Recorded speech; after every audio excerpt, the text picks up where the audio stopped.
guys, welcome back to another video with Pratham Test Prep. This is your host Sanjeev Bhatia again, and we are back with a new video called Legal Darpan, and this is the episode 8 for this video. So all of you who are watching, I hope you all are doing your preparation for CLAT 2022 very well, and your exam is on 18th of December, so you have less than a month left for your exams. So if you are new to the channel and you are looking for new updates for your CLAT exam, or you have just started to prepare, you can also give us a call on 5 times 9 75392.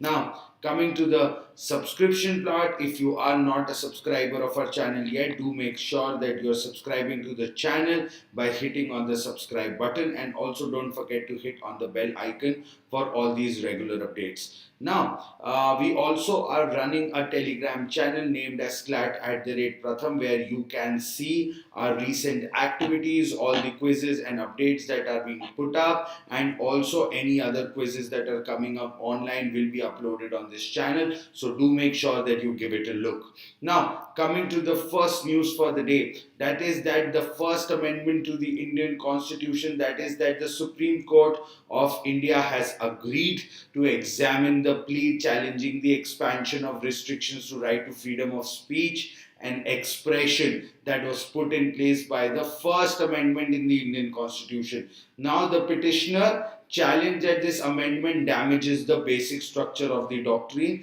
There are a lot of golden rule interpretations that will be applied to this amendment, so there is a lot of confusion and discussion that happens on such contexts. Now, what is exactly the first amendment to the Indian Constitution? Now, the first amendment to the Indian Constitution was introduced by the former Prime Minister Jawaharlal Nehru on May 10th of 1951 and enacted by the Parliament on June 18th of 1951. It makes several changes to the fundamental rights provision provided in the Indian Constitution, and it restricts the freedom of speech and expression, validates the prohibition of zamindari system, and also clarifies that the right of equality does not prevent government from providing special consideration for weaker sections of the society.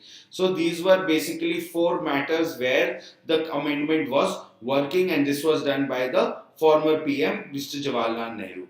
Now, coming to the next part, that what are the constitutional provisions that are related to right to freedom of speech. Now, Article 19(1)(a) in Part 3 of the Indian Constitution provides for the fundamental rights to freedom of speech and expression, and also in the Clause 2 of the article list exemptions to the right that are putting in place reasonable restrictions on right. And also there are 2 important changes that were amongst the first amendments that were made in this clause. First is the introduction of qualification of reasonable, that is the term reasonable that is being unquoted here, to the restrictions that are imposed under Article 19(2) of the Constitution, and the term reasonable allows the judiciary to examine the legitimacy of the restrictions that are imposed by the Indian Parliament. Now, coming to the introduction of the specific terms like public order, incitement to an offence. These narrow terms were necessitated by the Supreme Court in 1950,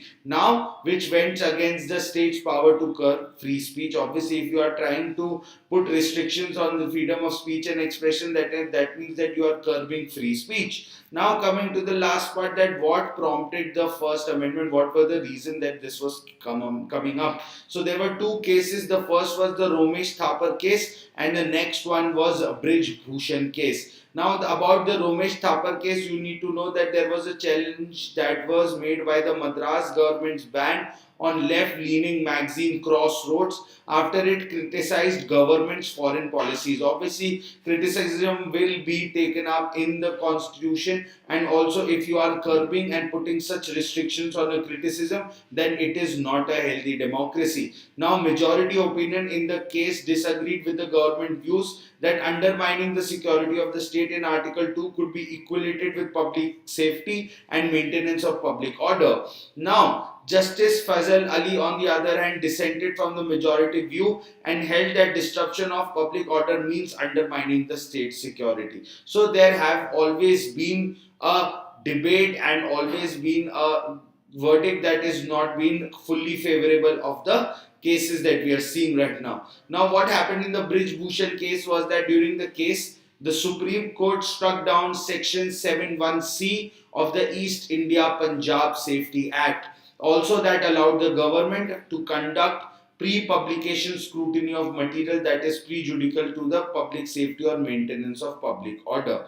Now, what happened is that the Supreme Court was striking down Section 1C of the East Punjab Public Safety Act. Now, what was happening in it, that it allowed the government to conduct pre-publication scrutiny. Matlab, the material that has not been published right now is not been published. So there is a pre-publication scrutiny of the material that is prejudicially to public safety or maintenance of the public order, that they can scan what the material is coming out and they can also do the scrutiny for the public safety and maintaining the public order. So there have been these kinds of cases that have led to prompting of the First Amendment and also leading to taking care of right to speech and liberty and seeing that how it can be threatened here and there, and that's what the government and the Supreme Courts have been looking for.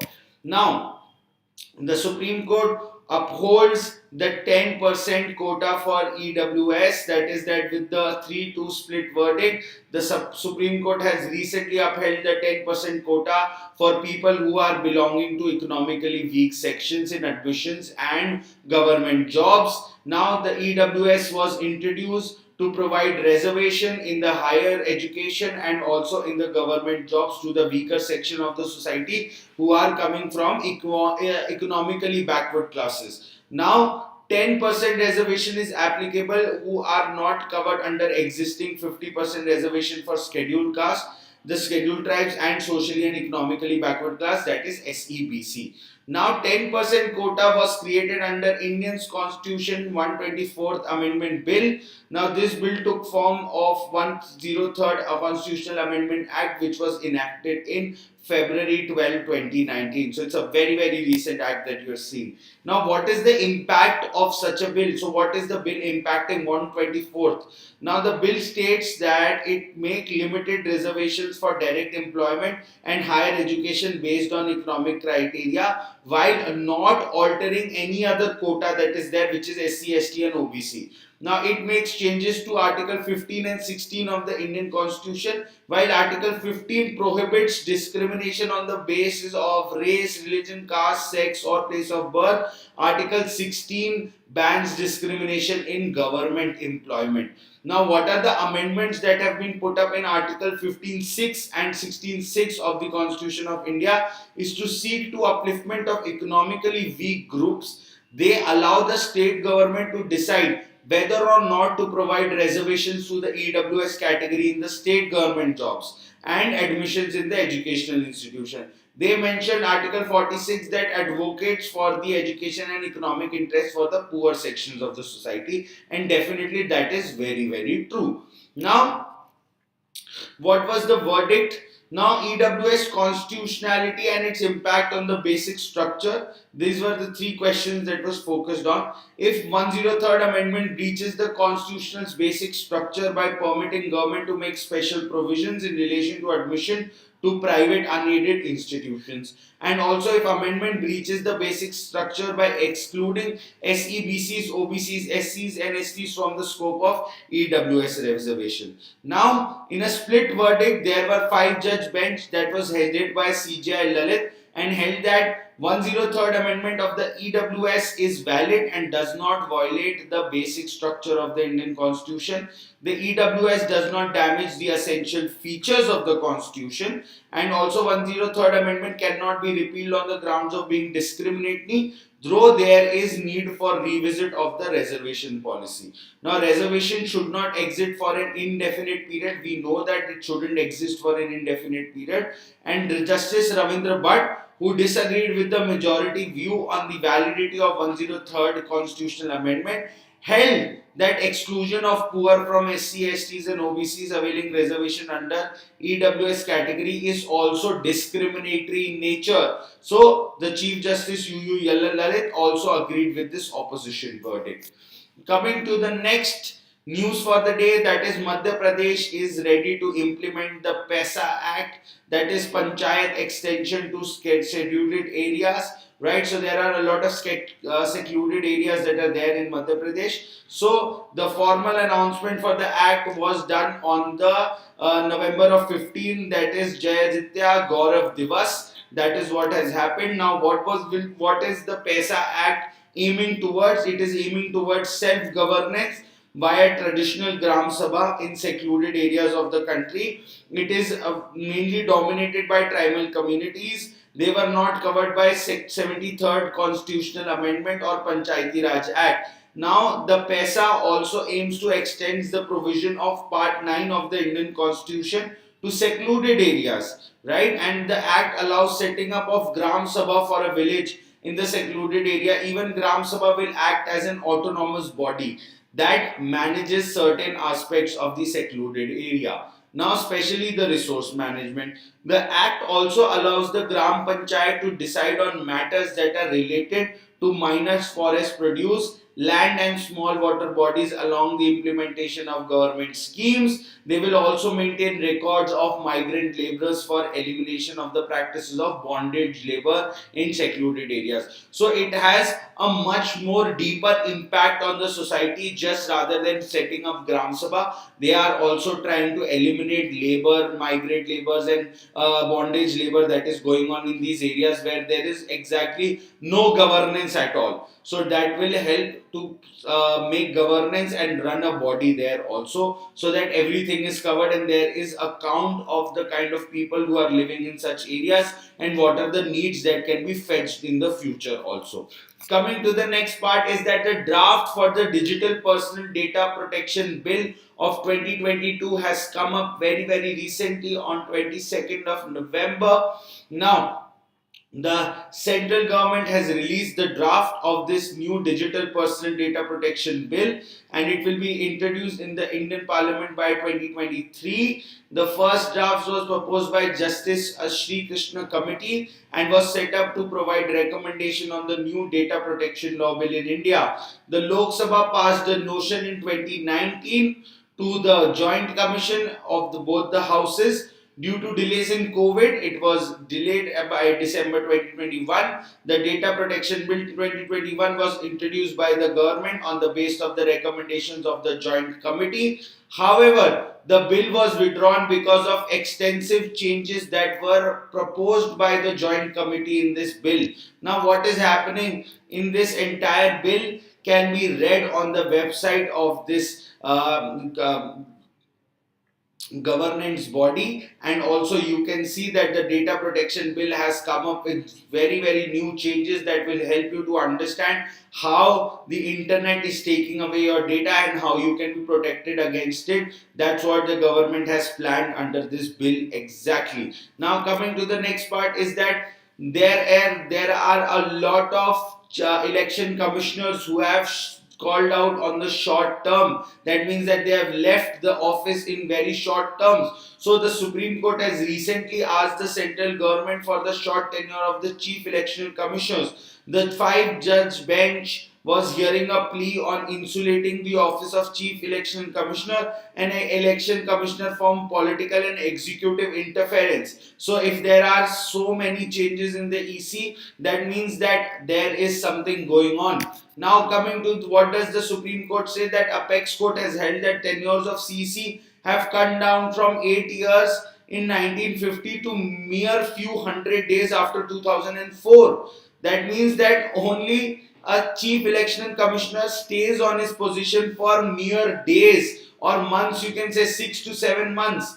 Between the years 1950 and 1996, only 10 CECs were appointed. However, in last 26 years after session, the last person to get a tenure of 6 years, 15 CECs has been appointed. So, according to the law, CECs have a fixed tenure of 6 years or up to the age of 65, whichever comes first. All the government central level since 2004 chose and made appointment of CC in such a way that no one gets the maximum tenure of 6 years. So they have made sure that they are selecting such a person who's there to get and retire, right? तो अगर आप किसी के retirement में 1.5 साल बचा है, आपने उसको एक CEC बना दिया, that does not serve any purpose, because the maximum tenure of 6 years needs to be taken up by them, but nobody is taking it because they turn to be age of 65 before that only. Now, due to the reduced tenure, the independence of the poll panel is being jeopardized, right? Because the chief election commissioner is unable to implement his vision and bring about the electoral reforms. The court also pointed out that the selection and appointment of poll panels in countries like Pakistan, Bangladesh and Nepal are transparent because of presence of strong laws. And also the article 324 of the Indian Constitution deals with the appointment of the election commissioner, which does not provide provisional for appointment in the poll panel. However, the enactment of law by the Indian Parliament for this purpose, such law has not been passed for over 72 years, right? So they are doing it with intention or not, that is yet to be seen, but this is something that we are seeing in the recent times. While the present mechanism also allows exploitation of poll panels by the central government, the Supreme Court cannot deem to be unconstitutional, since there are no provisions in the Indian Constitution on this issue itself, right? So definitely we are seeing a short tenure by the election commissioners. So that's it for today, guys. Thank you for joining this live session. I hope you got some new newses on the town that you need to know for your CLAT exam in 2022. So do make sure that you are hitting on the like button, and also don't forget to hit on the subscribe button and on the bell icon so that you can get all the regular updates. So do take care of yourself and have a nice day ahead.